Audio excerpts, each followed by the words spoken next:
I'm joined at this time by a very special guest. 7 Sony Gold Radio Academy Awards, not to be sniffed at. I think it's more than 7 now, actually. Is it more than 7 I think now? it might be 8, maybe 9, but I'm afraid to say 9 because I think it's 8. Now I'm sounding arrogant at the very start of this interview, and I was only trying to say maybe it's more because I won one just there last year again. See, this is good that you keep me right. You're winning so many that I'm losing track of them. Do you lose track yourself? And is it a pressure? Does it become hard for you to Yes and yes. keep going? Yes and yes. So I have lost track of how many I've won. I don't want that to sound arrogant because I hope I'm not arrogant. I think I've been lucky in terms of in Northern Ireland there are people that speak in a certain way, and you know it's they're very giving and they're very open, and I think that helped me win quite a lot of Sonys.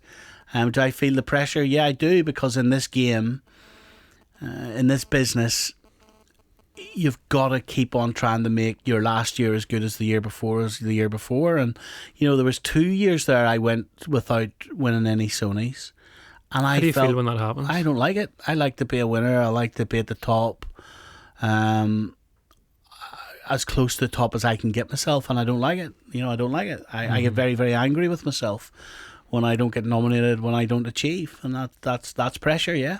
So as a Belfast boy growing up in the 70s, when did this ambition kick in that I want to be on radio? I think it was. I always wanted to be a teacher, because I went to Spring Hill Primary School in the Ballygomartin Road, and I absolutely loved it, and I wanted to go with all my mates to the boys' model in Ballysillan. That's where they were all going, and I remember to this very day my mum and my dad and the headmaster at that primary school, a man called Ronnie Lamont, big towering figure. I remember to this day them telling me I wasn't going to the boys' model, I was going to Inst in the centre of town, and I thought to myself, I was raging.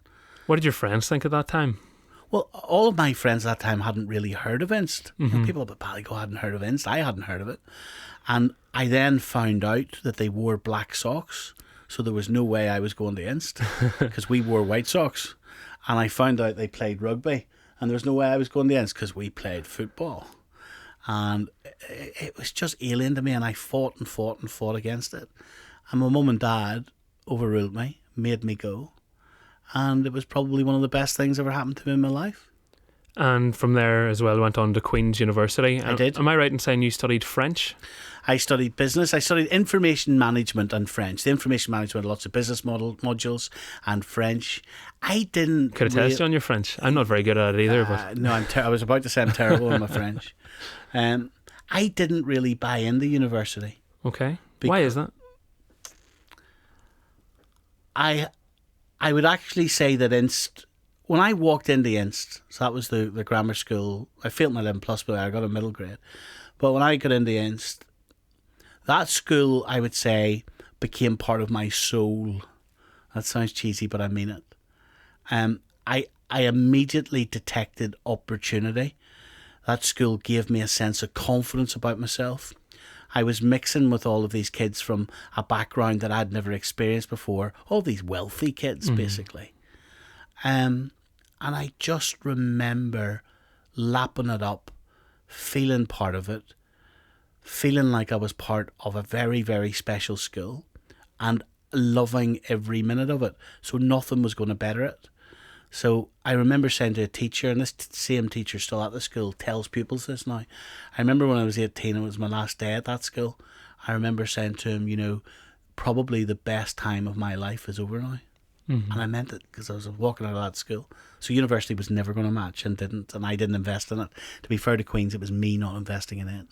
Okay, and when did that opportunity to go into community radio, how did that come about? Did you get roped into it, or were you pursuing it? Oh, no. Pursuing it's an understatement. I tend to do everything, Michael, to excess, which has led to some success in my life and has left to some bad times in my life as well. I can't do anything in moderation. I can't work in moderation. I can't eat to moderation.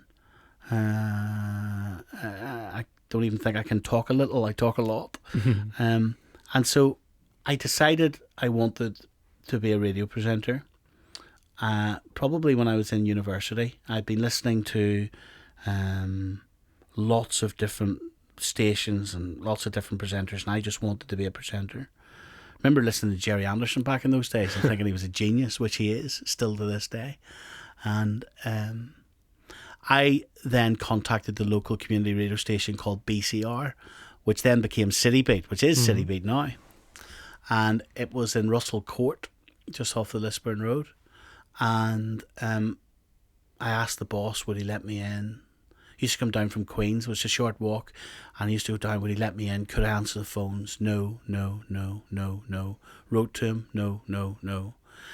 And so what I did was, he left work at about 5:30 every day, and I would just stand there at the exit. What age were you at this time? 19.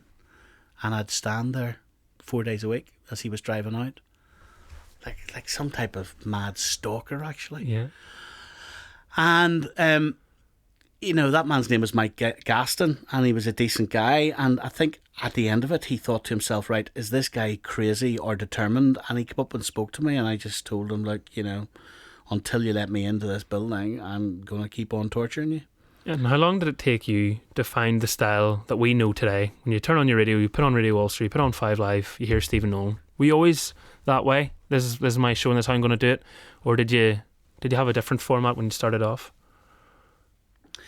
I was always of the mindset, this is my show and this is how I'm going to do it, because that's the type of character I am. Mm-hmm. I was dramatically different. And one of the big things for any radio presenter, unless they are incredibly talented, and I'm not, one of the big things for any radio presenter is air miles. The more time you get in front of a microphone, the more you've got time to learn and change and become more natural and all that type of stuff.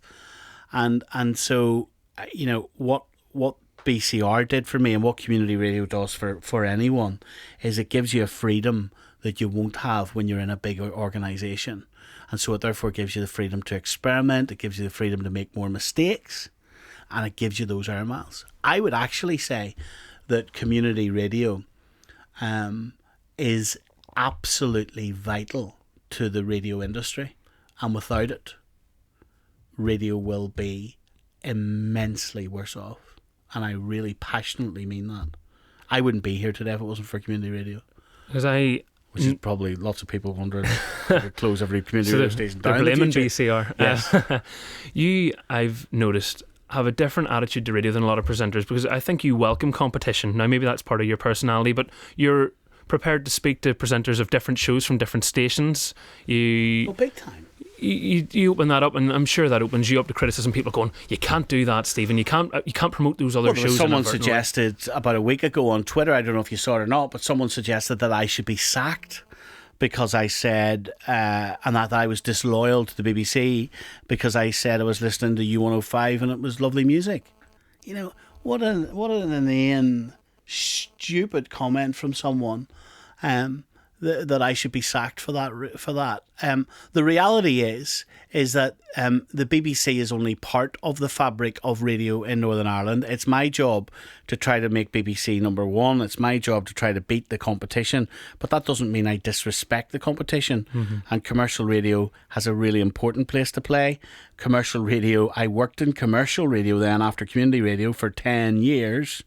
And commercial radio is very, very good, very, very competent. Northern Ireland would be a lot worse off if either the BBC radio or commercial radio or community radio didn't exist. It's interesting because we're talking about the value of community radio, but you almost, it seems, value radio as a community in itself as well. It's not, this is my house, that's your house, we're not talking neighbours. It seems to be a lot more fluid than that. You want there to be more of engagement, perhaps?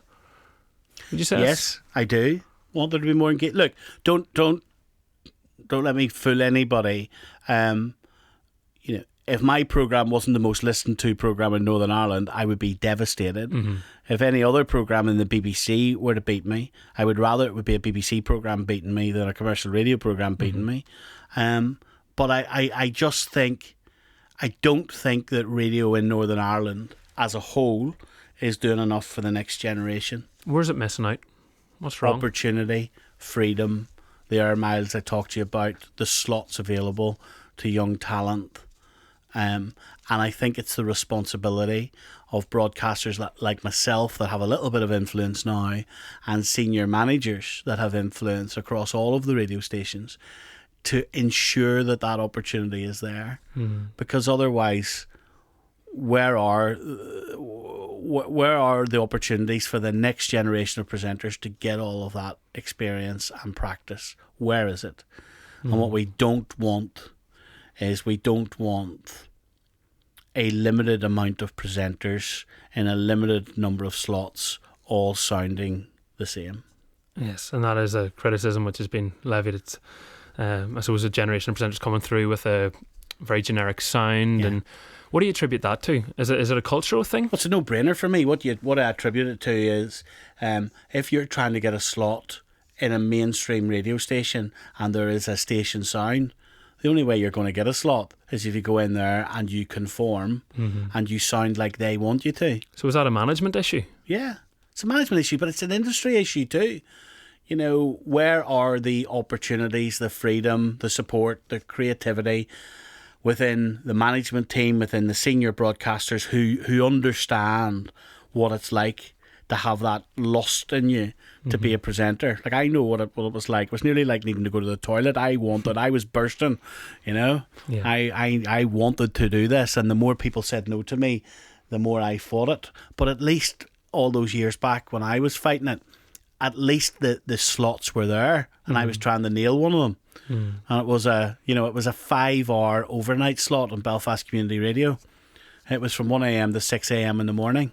Did a lot of growing up on that shift. Big time. A lot of growing up on that shift. You know, I've still a lot of growing up to do, but I did a lot of, you know, well, on Belfast Community Radio, what did I do? On that overnight shift, I answered the phones for 2 years, completely free of charge. So you understand even what that job is. It's a very important job to a programme. Then when you're on air, I went out and I did packages, paid for my own batteries, all that kind of stuff. I then cut stuff on tape, which is making me sound like a very old man. There was no digital stuff around. Then in the overnight shifts, I was singing on air. I was bantering with taxi drivers. I hadn't a clue often what I was doing. I fell asleep on air, 4 a.m. in the morning. I was understanding the mix between speech radio and music radio. Then they moved me to the 10 to 1 slot, and I did all kind of DJ links, music radio. Understood it would drive me insane. That's not what I wanted to do. I wanted to talk more. Then started bantering. Then they moved me to a 7 p.m. slot to 9 p.m. where we tried kind of a bit of banter, bit of packages, and then I turned that into an all-speech programme.